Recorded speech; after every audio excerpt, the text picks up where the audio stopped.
Hey Leos, how y'all doing? Welcome. We're going to be doing your one overview reading here.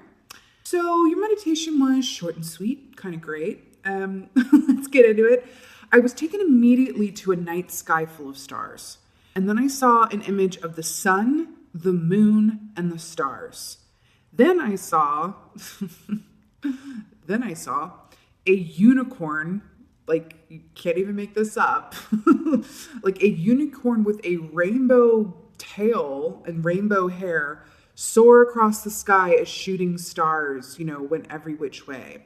And then I saw the words balance, equality, alignment, and purpose. I feel like this image of the chakra system has come up for you before, and actually more than once.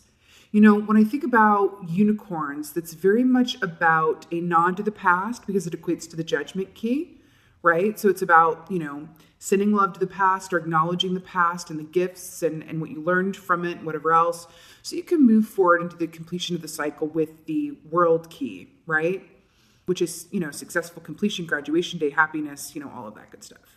There feels like there's this feeling of perspective. Because when I think about the night sky and the sun and the moon and the stars, like you look up and suddenly you realize like how big the world is and how, small your problems can be in comparison, right?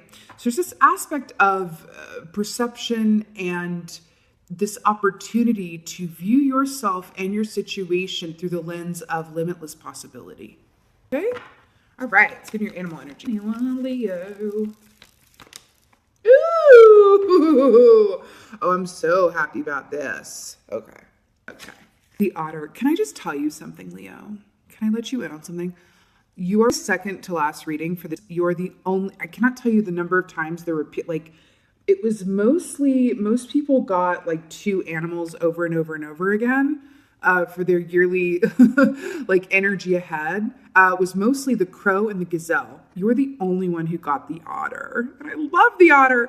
This equates to the Six of Cups, which is about the past. So it's, similar to the Judgment Key and nostalgia, right? It's also about play, right? The Six of Cups, like innocence, connecting to the innocent aspect of life and what's enjoyable. What's interesting too is that the unicorn equates to spiritually and artistically gifted children. And now you have the otter, which is all about childhood and the past and feeling good and innocent and new beginnings and emotional connections that are sweet and pure. I love this. Otter's very much about playing, being in the moment, and the wisdom that we, can glean from observing and being around children because they are very much in the moment all the time and they believe that anything's possible because no one's told them differently. The world hasn't gotten their hands on them yet, right? So they're like, anything's possible. Oh my God, is this a night sky full of stars? Yes, it is. So we have the Ace of Wands here showing up right here in your home suit of Wands and Fire. I love this. And in your most penultimate expression is an ace. Leo, this is very, very auspicious, I must tell you. So Ace of Wands is very much about inspiration. Wands are about the actions that you take.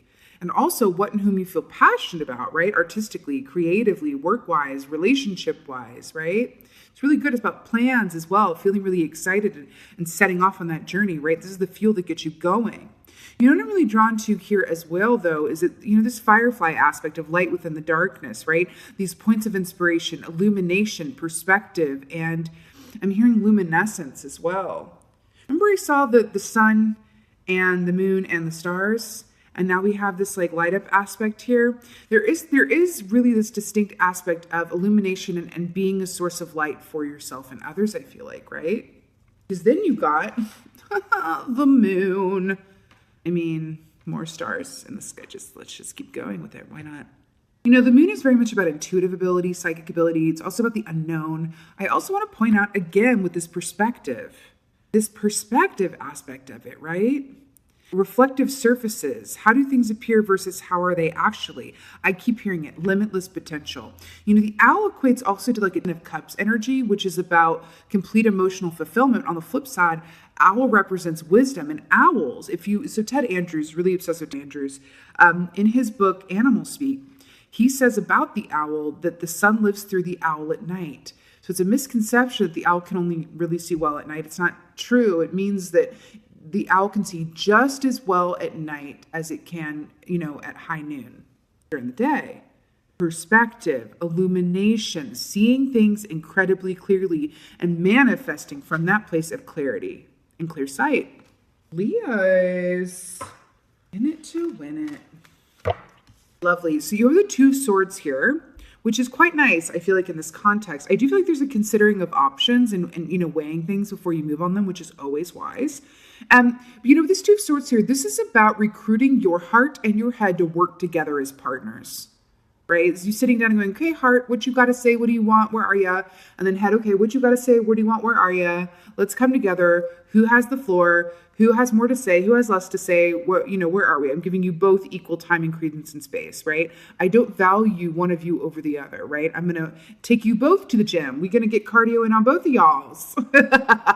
That's what 2 of Swords is, right? It's just taking a moment before you venture onward to, glean all of the information that is available to you from an emotional, intuitive place and also a logical, rational place of perspective.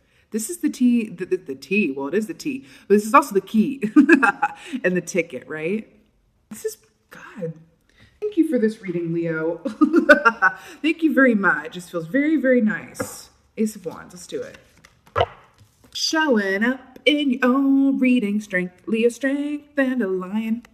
Yeah, this is great. So strength, I feel like this is so auspicious for you. The infinity symbol here. The strength is very much about, look at how fabulous sitting in the sun, feeling good. This is about deriving strength and showing resilience and persistence and fortitude, right? Just in general, right? I'm hearing that strength is something that when you've accrued it within your lifetime, it is always available to you to pull from. Meaning, it's not something that you go through and you acquire strength and you have to build it back up again, right? It's like I'm getting Hercules here, right? It's one of those things where, you go through times in your life where strength is needed, and then that strength stays in the, in the pot, in you,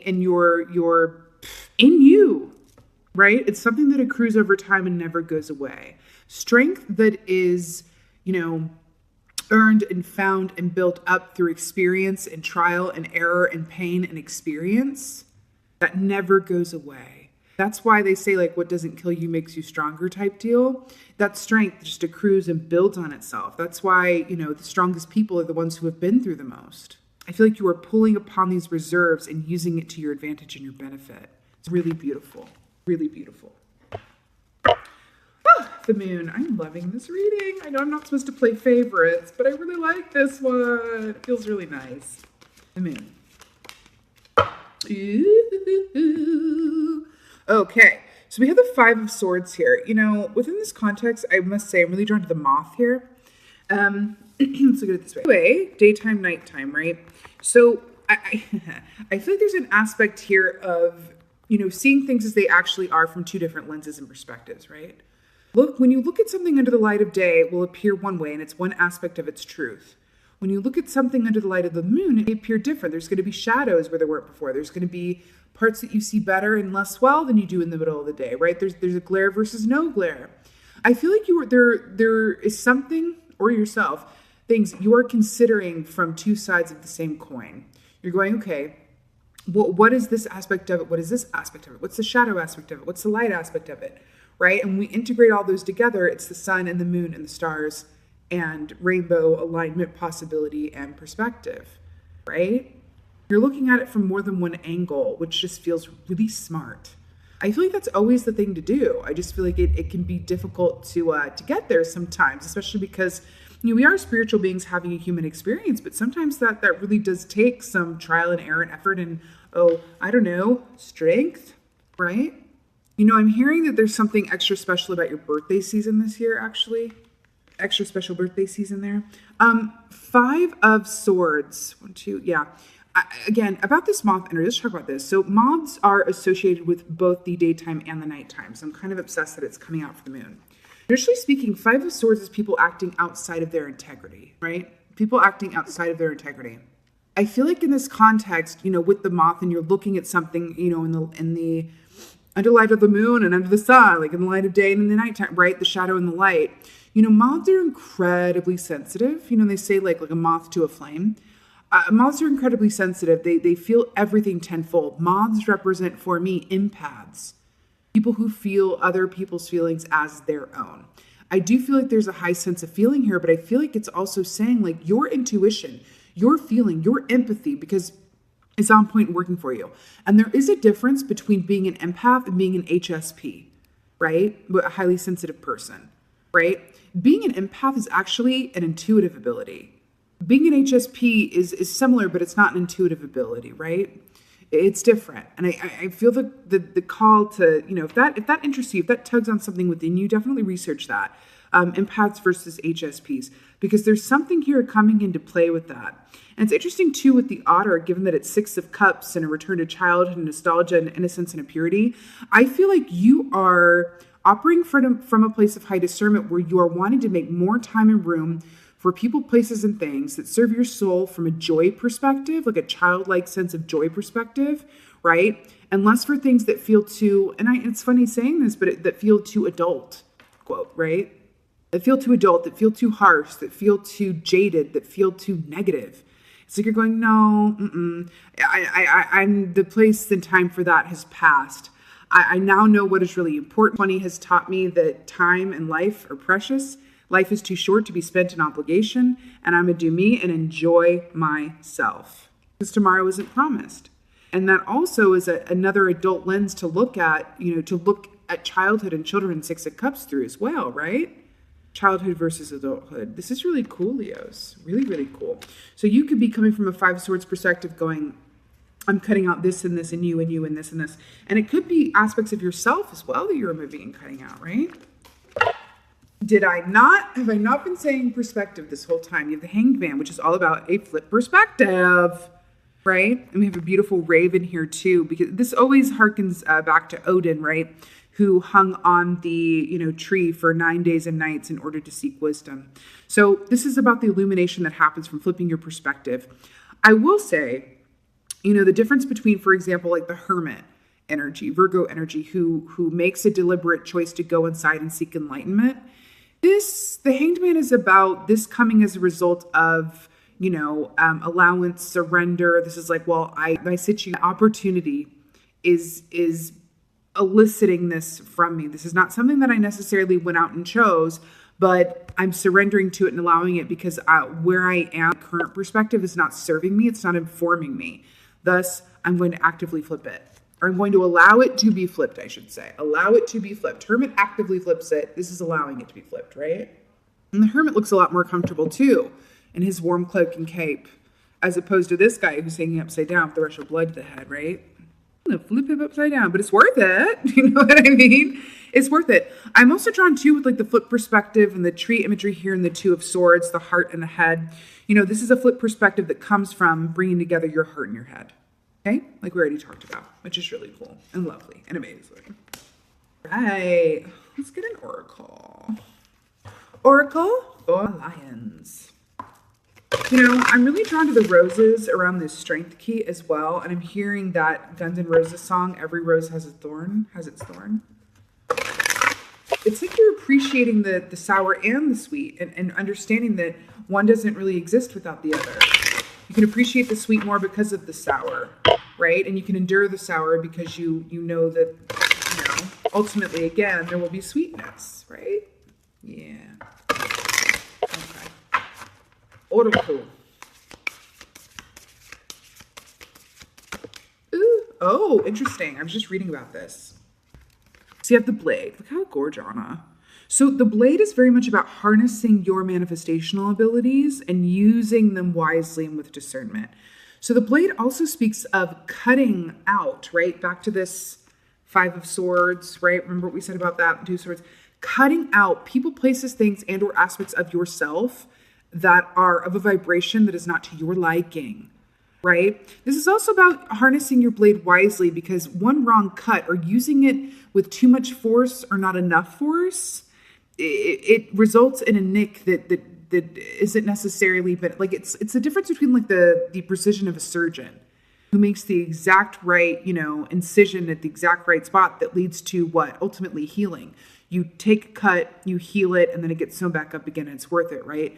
As opposed to the blade used unwisely or without the Two of Swords and the Hanged Man, head and heart discernment and flip perspective and an open mind, this can lead to butchery, right? And cutting out or seeing things that aren't there, or cutting out aspects of yourself and or others or your situation that maybe don't want to be cut out in your highest and best good, right? So incorporate your heart and your mind and allow your perspective to be opened wide to consider all possible angles, right? And if you do that, this is a heavy manifestation oracle here. This, along with the otter, this is beautiful, but I will say these are two counter energies. And I do feel like you are being asked to use your strength wisely, use your power wisely, which, could also denote that you have a certain sense of influence. You hold a certain sense of responsibility and influence for either those around you or in your work position, or you're in the position of where, other people are, speaking of doctors, maybe you're a healer, or maybe you're in a position where people actually listen and take what you say to heart. Even if you're just like the patriarch of your family or what that is, use your power wisely. There's a certain responsibility inherent within that you come from a place of balanced perspective and love at all times, right? That feels really good as well. And also know when to wield your blade and when to keep it in its sheath, right? That's coming up for you here. But this is really beautiful. This is that equivalent of I'm seeing Lord of the Rings when Aragorn gives that little boy the sword and he's like, yeah, let's use it wisely. I love it. This is, a responsibility that comes with power. So, Spirit is saying, use this wisely. This is being given to you, right? What are you going to do with this? How are you going to use it, right? It's actually really beautiful when you look at it that way, right? I'm also really drawn to the yellow and the green, which is the heart chakra and the solar plexus chakra. The solar plexus chakra is how you relate to and how you perceive the world. And then the green is the heart chakra and healing. And then we have the same colors, the yellow and the green with the otter. This very much feels about, your seat of confidence, how you receive and relate to the world, and also your heart, right? Confidence and heart space, right? Clarity and feeling. That's what your one feels like, Leo. It's really, really beautiful. Really beautiful. You better get it and work.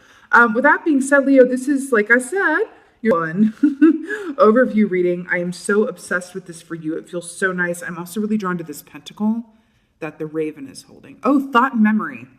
Jungen and Hugin? Noonan and Hugin? Is that what Odin's ravens were called? Thought and memory. Thought and memory. It feels very important for you with the Hanged Man. Thought and memory. Around this flip perspective. Okay. This is your one overview reading. I'm sending you guys so much love and the best and most happy wishes for a very prosperous one. I want to thank you guys for being with me all year or even recently if you knew. I'm very much looking forward to, coming right back with you with the January readings. And just thank you so, so, so, so much for being here. And as always, and more than anything, and most of all, thank you for being you. And be well. Until next time.